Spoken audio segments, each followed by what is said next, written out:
주 예수 그리스도 안에서 사랑하는 성도 여러분, 오늘 이 시간에는 예수님께서 가다라 지방으로 가셨을 때 그 지방에 귀신 들린 두 사람을 만났고 귀신을 쫓아내시고 귀신을 물리친 그 사건을 중심으로 우리 하나님께서 우리에게 하시는 말씀의 은혜를 만나고자 합니다. 예수님께서는 지난 주일 설교에서 들었던 것처럼 배를 타고 가다라 지방으로 가는 중에 높은 파도와 거센 바람을 꾸짖으신 적이 있습니다. 그냥 바다를 잠잠케 하실 수 있지만 그 물을 꾸짖으신 이유에 대해서 여러분들 들어서 이해하실 것입니다. 왜 바다를 꾸짖었다고 했습니까? 물이라는 것은 성경적인 세계관에서는 사탄과 마귀가 거하는 곳이고 음부와 죄와 사망을 의미하는 것입니다. 그래서 홍해 바다를 가르실 때에도 하나님께서 홍해를 꾸짖으시고 야단치신 것입니다. 그것은 결국은 사탄을 향한 꾸짖음이라고 우리가 이해를 했습니다. 같은 맥락에서 오늘 이 가다라 지방에서 우리 예수님이 귀신을 쫓아내는 그 사건을 통해서도 동일하게 이제는 드러난 실체인 귀신을 직접적으로 꾸짖고 쫓아내는 내용이 나옵니다. 먼저 이 귀신 들린 사람을 보면 같은 내용을 다루고 있는 마가복음 5장 2절에 보면 무덤 사이에 이들이 살고 있었다고 했습니다. 그리고 사람들은 여러 번 이 귀신 들린 사람을 제어하기 위해서 쇠사슬로 묶어 놓았는데 그것들을 깨뜨려 버렸고 그리고 더 이상 쇠사슬로 메어 놓을 수 없는 상태였습니다. 귀신 들린 사람은 밤낮 무덤 사이에서 소리를 지르고 돌로 자기의 몸에 자해를 하는 사람이었습니다. 이 마태복음에 보시면 이 귀신 들린 사람의 호칭이 정확히 나와 있지 않지만 마가복음에 보면 예수님이 네 이름이 뭐냐 이렇게 정체를 물어보았습니다. 그래서 마가복음에서는 귀신이 자기의 정체를 소개하기를 군대입니다 이렇게 대답합니다. 그가 자기를 군대라고 칭한 이유는 무엇이냐면 그 귀신 이름이 군대가 아니라 실제로 군대처럼 많은 귀신들이 그 사람에게 있었다라는 것이죠. 그래서 군대입니다. 레기온이라고 하는 헬라어 단어는 그 로마 시대에는 군단이 있었거든요. 군단이 6,000명 군인들로 구성되어 있었는데 자기가 그런 많은 수의 군대다라고 귀신이 자기를 소개했습니다. 그리고 이 귀신이 예수님에게 나와서 사실은 먼저 이렇게 이야기합니다. 하나님의 아들이여 우리와 당신이 무슨 상관이 있습니까? 더 이상 우리를 괴롭히지 말아달라고 요청합니다. 예수님께서는 그 귀신에게 나오라고 말씀하셨고 그 귀신들은 그러면 우리를 돼지떼 속에 들어가게 해달라고 그렇게 요청합니다.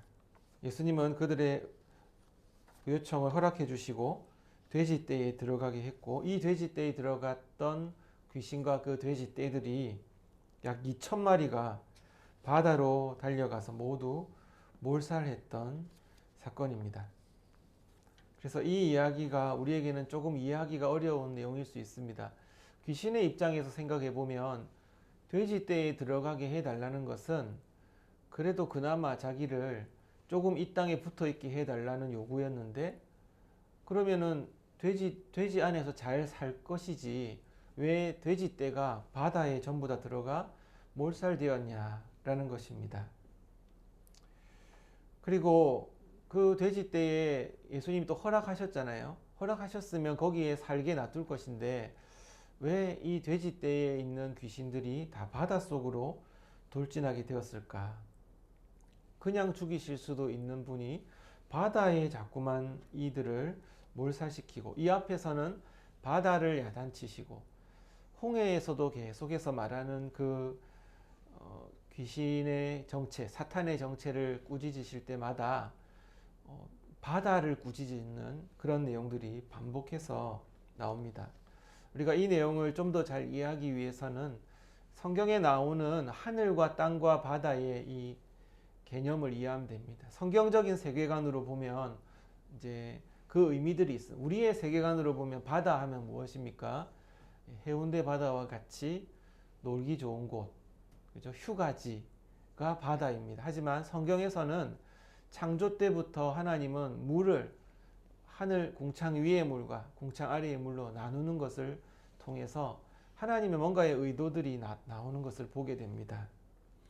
성경적인 세계관으로 보면 이 하늘과 땅과 바다라는 이 3층 구조가 있습니다. 하늘은 하나님이 계신 곳, 땅은 우리 인간들이 있는 곳, 바다는 귀신과 사탄이 거하는 장소로 나타나고 있습니다. 그래서 요나서를 보면 요나가 바닷속 깊이 빠지고 물고기 뱃속에 3일간 있습니다. 바다에 빠졌을 때 요나가 뭐라고 했습니까? 내가 바닷속에 빠졌습니다 라고 하지 않습니다.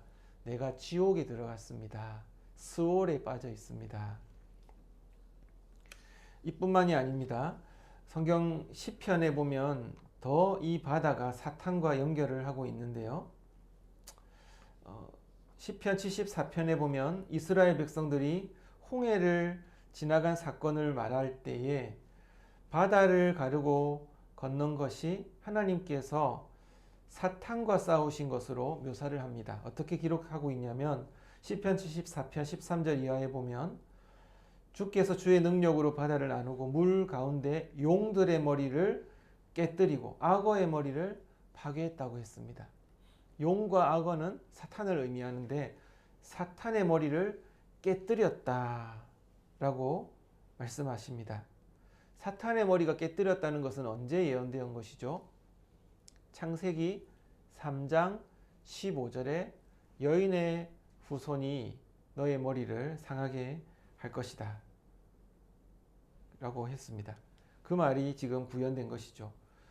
뿐만 아니라 다니엘서 7장에 보면 내 짐승이 사탄이 바다에서 올라오는 것을 묘사했는데 이것이 요한계시록에도 똑같이 나옵니다. 요한계시록 13장에 보면 옛 뱀을 나타내는 이 짐승이 바다에서 올라옵니다. 자, 바다에서 계속해서 사탄이 올라오고 있습니다. 그러면 이 사탄이 머무는 장소는 바로 성경에서는 바다로 표현을 하고 있습니다. 이사야 51장에서도 홍해를 가는 사건을 통해서 사탄을 쳐서 무찌른 사건으로 묘사합니다. 이사야 51장 9절 이하에 보면 하나님께서 홍해를 가르신 것을 바다를 그리고 넓고 깊은 물을 말리시고 그리고 이것을 어떻게 표현했냐면 용을 찌르신 이가 어찌 주가 아니시며 용을 찔렀다. 홍해와 계속해서 사탄을 연결시키고 있습니다. 계시록과 다니엘에서도 바다와 사탄을 직접적으로 연결해서 바다는 귀신과 사탄이 거하는 장소라는 것을 계속해서 우리들에게 사실은 가르쳐주고 설명해주고 있습니다. 혼돈과 공허의 장소인 이 바다, 이것을 음부 또는 수홀이라고도 성경은 표현합니다. 지옥이라고 표현합니다. 따라서 돼지떼들이 바다로 돌진한 것은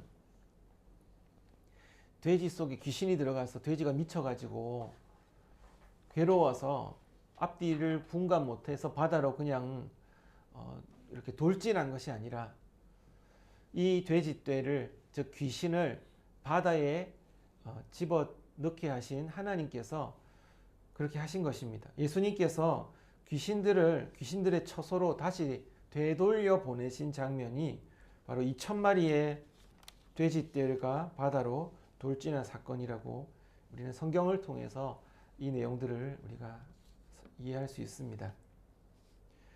그래서 왜 귀신들이 돼지떼에 들어가게 해달라고 해놓고 또 몰살했느냐, 스스로 몰살한 것이 아니라는 것을 우리는 알 수 있습니다. 자발적으로 귀신이 바다에 들어간 것이 아니라 예수님께서 과거에 구약 성경에서 기록했던 말씀과 같이 하나님께서 용을 찌르시고 악어의 머리를 파쇄하고 용의 머리를 깨뜨리신 그분이 하신 일을 지금 지상의 예수님 하나님께서 직접 오셔서 그 일을 직접적으로 행하신 것입니다.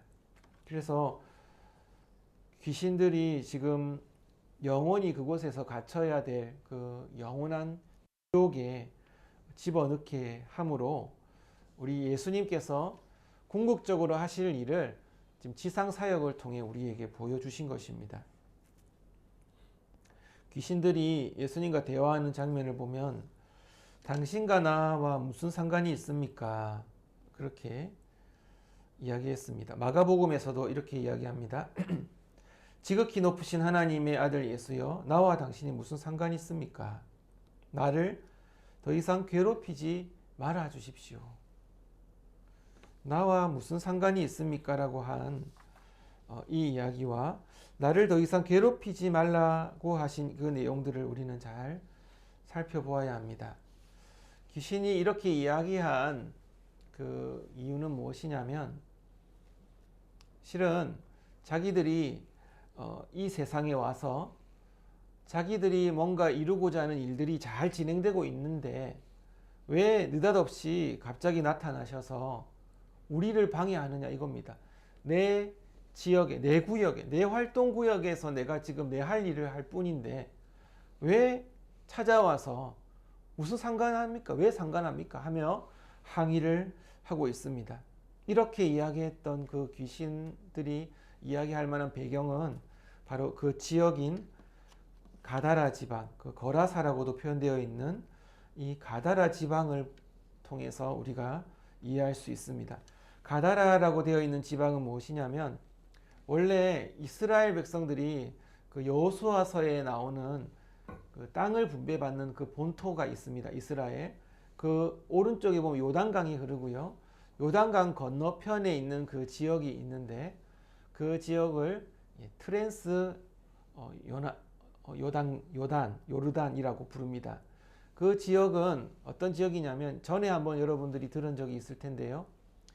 여호수아 장군과 이스라엘 12지파가 이스라엘 땅을 이제 이스라엘로 가나안 땅을 점령할 당시에 이스라엘에 두 개 반지파가 있었습니다. 르우벤, 갓, 므낫세 2분의 1 반지파. 이 지파가 두 개 반지파가 요구했습니다. 요 트랜스 요르단 지역, 요단강 건너기 전 요 땅을 우리에게 좀 주십시오. 먼저 우리가 이 땅을 분배받고 싶습니다. 그래서 허락을 했고 대신에 끝까지 싸워야 된다 해서 그 르우벤 지파와 갓 지파와 므낫세 절반 지파가 앞장서서 가나안 정복 전쟁에 끝까지 동참했고 그 전쟁을 다 수행했습니다. 그래서 지금 예수님이 가신 이 거라사 그리고 가다라라고 부르는 이 지역이 어디냐면 르우벤과 갓과 므낫세 절반 지파가 있었던 분배받았던 그 땅입니다. 하나님께서 약속하신 땅, 약속으로 분배받은 땅이었는데 그 땅이 이제 시간이 지나면서 로마가 점령하게 됩니다. BC 63년에 로마가 점령하고 또 주전 30년경에 헤롯 대왕이 그 땅을 아구스도에게 이제 선물로 받게 됩니다. 그러면서 그 땅이 지금 어떻게 되어 있냐 하면 여러분들이 그리스 로마 신화에서 들어본 것과 같이 제우스 신전이나 또 아르테미스 신전과 같이 우상을 섬기는 나라로 헬라의 문화, 그리스 문화가 가장 활발하게 번창한 그런 대도시로 성장하고 있었던 것입니다. 그래서 예수님이 이 귀신을 쫓아내고 나서 이제 그 복음서에 보면 이 소식이 마가복음 5장 20절에 보면 데가볼리 지역에 전파되었다 라고 했습니다. 데가볼리가 뭐냐면 데가 하면 열 숫자 10입니다. 데가 볼리는 폴리스 도시입니다. 10개의 도시 그 화려한 헬라 문화가 번성했던 10개의 그 도시로 거라사 귀신 쫓긴 그 사건이 돼지떼가 몰살했던 사건이 번창했던 우상의 나라 로마 황제의 나라 그런 온갖 이교도들이 가득했던 그 나라 도시에 잘 나가는 도시에 선포되었다라는 것을 보게 됩니다. 그래서 이 말씀을 통해서 우리가 지금 이 거라사 지역의 상황이 어떤 상황이냐면 하나님으로부터 약속하신 그 땅을 선물로 받은 그 땅이었는데 하나님의 백성이 하나님께 예배를 드리고 경건하게 살아가야 할 그 지역이 우상의 소굴이 된 것입니다. 사탄의 소굴이 된 것입니다. 그런 지역에 지금 귀신이 그 두 사람을 장악하고 있는데 예수님이 온 거예요. 아니 우리 지금 사업 잘 되고 있는데 내 구역에 와서 온갖 지금 우상 신상을 세워놓고 잘 돼가고 있는 내 일에 왜 자꾸 회방을 놓습니까? 상관하지 마십시오. 그렇게 귀신이 예수님에게 한 것입니다. 순조롭게 차근차근 진척시켜 나가고 있었던 자신의 그 일에 느닷없이 예수님이 와서 자기들을 쫓아내려고 하니까 엄청나게 지금 긴장하고 불안한 상황이었습니다. 여기서 우리는 중요한 상징적인 의미들을 들을 수 있습니다. 예수님께서 본토에서 활동을 하시다가 강을 건너 트랜스 요르단 지역으로 건너가십니다. 정복한 그 땅, 이교 문화가 넘쳐 흐르는 그 땅에 하나님의 백성들도 다 죄로 물들고 그 땅이 온갖 우상 숭배의 땅으로 그리스 로마의 신전들이 세워지는 땅이 된 것입니다. 사탄이 다 접수했던 그 지역으로 가셔서 예수님은 사탄이 그 지역을 삼켜 먹었던 그 사탄을 물리치시고 그 땅에서 하나님의 백성을 구원하는 일들을 하신 것입니다.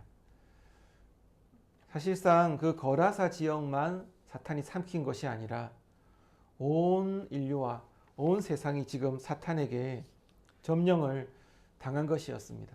그래서 온 세상이 사탄에게 점령당하였고 하나님의 백성마저도 우상 숭배하던 그 지역에 이 땅에 예수님께서 오셔서 하나님의 백성을 구하고 사탄을 진멸시키시는 분으로 오셨다는 것을 이번 사건을 통해서 우리들에게 보여주고 있습니다. 따라서 주님께서 거라사로 가셨을 때에 어떤 이들보다 귀신 들린 사람이 먼저 주님을 맞으러 온 것은 예수님께 인사하기 온 것이 아니라 자기가 죄악으로 사로잡았던 그 인생을 내가 놓아주지 않겠다고 발버둥치는 그런 장면이라는 것을 우리는 이해해야 하겠습니다. 그때 주님께서 단호하게 귀신을 향해서 나오라고 했을 때 귀신이 돼지떼에게라도 들어가게 해주십시오. 끝까지 최후의 바닥입니다. 어떻게 해서든지 내가 이 땅에 머물면서 돼지떼라도 들어가서 후일을 도모하기 위해서 지금 이 귀신이 지금 나중에 역전의 기회를 노리려고 예수님에게 간구한 것입니다. 그때까지는 예수님 허락해 주셨지만 다시금 이 돼지떼 귀신들을 바다로 전부 다 내달리게 하여 몰살시킵니다. 우리가 이런 전후 사정들을 생각해 보면 돼지들이 바다로 달려 들어간 것은 사탄의 의중이 아님을 알 수 있습니다. 결국 이렇게 하신 것은 우리 주님의 권능입니다. 주님께서 그 사람에게서 귀신들을 나오게 하셨을 뿐만 아니라 그 귀신들을 음부로 돌려보내셨습니다. 영원한 죽음과 어둠이 있는 곳, 지금은 귀신들이 활동하고 있고 사탄이 활동하고 있지만 주님이 다시 오시게 될 때에 완성될 하나님의 나라가 완성될 때 영원히 저 무저갱에서 감금이 될 그 장소, 그 사탄의 장소, 바다라고 표현되어 있는 그 지옥으로 예수님께서 그들을 최종적으로 다 몰아넣게 될 것입니다. 그래서 지난주에 바다와 바람과 싸우신 장면은 사실은 드러나지 않았지만 사탄과 싸운 것이고요. 오늘 본문에서 드러난 실체인 귀신과 싸운 것 또한 실질적으로 사탄과 우리 주님의 싸움인데 이 싸움이 점점 진전을 보이고 있습니다. 결국 최종적으로 사탄의 머리는 창세기 3장 15절에 예언한 것처럼 박살을 할 것이고 사탄은 저 무저갱 지옥에서 영원한 형벌을 당할 것입니다. 지금 이 사탄이 최후의 발악을 하면서 돼지떼라도 들어가게 해달라고 하는 심정으로 이 땅에서 사탄이 활동을 하고 있는 것입니다. 자기들이 바다에 빠질 것을 그들은 알고 있는 것이죠. 우리 주님은 사탄에게 잃어버린 바 된 그 귀신 들린 사람을 되찾게 되었습니다. 예수님은 사탄을 몰아내시는 목적도 있지만 하나님의 백성들을 예수님께서 구원하시고자 하는 십자가에서 구원하기를 원하신 하나님의 백성들을 다시 되찾고자 사탄들을 물리치신 것입니다. 자기 백성을 찾으시고 또 구원하기 위해서 예수님이 오셨는데 많은 사람들이 구원하기 위해서 오신 왕을 영접하지 않았습니다. 이 데가볼리 지역 또 거라사 지역에 있는 사람들이 예수님께서 귀신을 물리치는 이 사건을 보면서 어떤 반응을 보였는가 우리가 한번 볼 수 있어야 하겠습니다. 이 사람들이 다른 마가복음이나 이런 복음서에 보면 귀신 들린 사람이 너무 활개를 치니까 무서웠습니다. 무덤에 있고 자해를 하니까 피를 흘리고 하니까 무서웠고 이제 쇠사슬로 묶었다는 말은 무엇입니까? 이 사람이 자기들에게 장애가 된 것입니다. 그러니까 쇠사슬로 묶고자 했는데 이걸 또 풀고 나오고 하니까 사회적인 불안 요소가 된 것이죠. 그런데 예수님이 귀신을 쫓아내고 이 사람이 정상으로 돌아왔다면 예수님께 고마워해야 되겠죠. 그죠? 고마워해야 됩니다. 그런데 사람들의 반응을 한번 보십시오. 자, 몰사하고 나서 33절, 34절 우리 다 같이 한번 읽어보겠습니다. 33절, 34절 시작. 치던 자들이 달아나 시내에 들어가 이 모든 일과 귀신 들린 자의 일을 고하니 온 시내가 예수를 만나려고 나가서 보고 그 지방에서 떠나시기를 간구하더라. 아멘. 예수님은 하나님의 아들로 이 세상에 오셔서 사탄과 싸우고 하나님 백성들을 구원해 주시려고 지금 사탄과 싸우셨습니다. 그리고 이 사탄이 쫓겨나고 이제 그 땅에 그 거라사 지역에 평화가 왔습니다. 그런데도 이 사람들이 뭐라고 이야기합니까? 돼지를 치는 사람들이 한두 마리가 아니라 2,000마리의 돼지떼가 몰사하니까 이 소식을 전했을 때 거라사 지역의 사람들이 예수님 이제 좀 나가 주십시오. 더 이상 이런 일을 하면 안 됩니다. 그렇게 한 것입니다. 사탄이 떠나간 것보다 그들이 더 중요하게 여기는 것이 무엇입니까? 예수님의 구원보다 더 중요하게 여기는 것이 돼지떼였습니다. 자신의 먹고 살 수 있는 그 기업, 돈, 먹을 것, 입을 것, 돈보다 예수님의 그 구원을 훨씬 더 사랑했다는 것을 볼 수 있습니다. 사탄의 왕국을 예수님이 물리치셨음에도 불구하고 그들은 눈앞에 먹고 사는 일이 더 중요했습니다. 하나님의 아들께서 영원한 구원의 소식을 가져온 것보다 당장 내일 내 입에 들어갈 양식이 훨씬 더 중요했습니다. 우리 현대인의 모습을 떠올리게 하는 장면입니다. 우리 오늘날 살아가는 현대인들이 무엇이 우상이 되고 있습니까? 돈이 우상입니다. 자신의 권력이 우상입니다. 이 세상의 평화와 안전보다는 자기의 이익이 훨씬 더 중요합니다. 우리가 지난번에 보았던 그 뉴스를 통해 보았던 그 정치 세계를 통해서도 우리가 여실히 볼 수 있잖아요. 그들이 중요한 것은 무엇이면 내 밥그릇입니다. 내 밥그릇이 훨씬 더 중요하지 그 외에 다른 어떤 선한 것, 다른 어떤 구원, 하나님이 고상하게 창조하신 창조세계가 회복되는 것, 구원받는 것, 죄에서 멀어지는 것, 그런 거 하나도 안 중요합니다.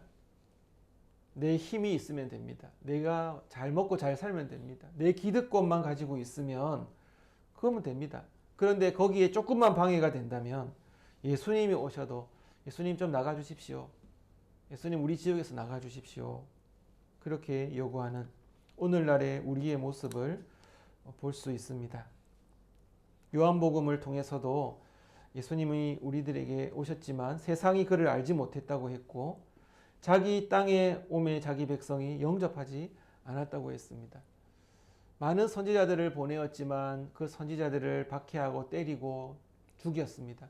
그리고 마지막으로 예수님이 이 땅에 오셨음에도 불구하고 그는 하나님의 아들 상속자니까 우리가 죽여버리자 했던 이 세상이 바로 오늘날 우리가 살아가는 세상입니다. 주님은 자기 백성을 구원하기 위해서 사탄의 왕국을 무너뜨리려고 오셨습니다. 하지만 환영받지 못하는 왕이었고 환영받지 못하는 장군으로 이 땅에 오셨습니다. 우리는 우리를 위해 이 땅에 오신 예수 그리스도를, 나를 구원해 주신 예수님을 우리가 영접하고 그분이 나를 죄에서 건져주시고 영원한 하나님의 나라로 인도해 주시는 그 구원의 은혜에 대해서 귀중하게 여겨야 하겠습니다. 내가 이 땅에서 좋은 대학 가고 좋은 직장 가고 돈 많이 벌고 내 여생을 풍요롭게 사는 것보다 내가 죄와 사망에서 건진받고 예수 그리스도를 믿고 구원받는 것을 훨씬 더 귀중하게 여기시기를 바랍니다. 우리가 거라사 지역 사람들과 같이 오늘날 현대인들과 같이 되지 않도록 더욱더 신앙에 정진하고 나를 구원해 주시기 위해서, 사탄의 머리를 박살내기 위해서 이 땅에 오신 예수님을 더 경외하며 사랑하며 그분의 말씀을 따라가는 우리 모든 성도들이 되시기 바랍니다. 아멘.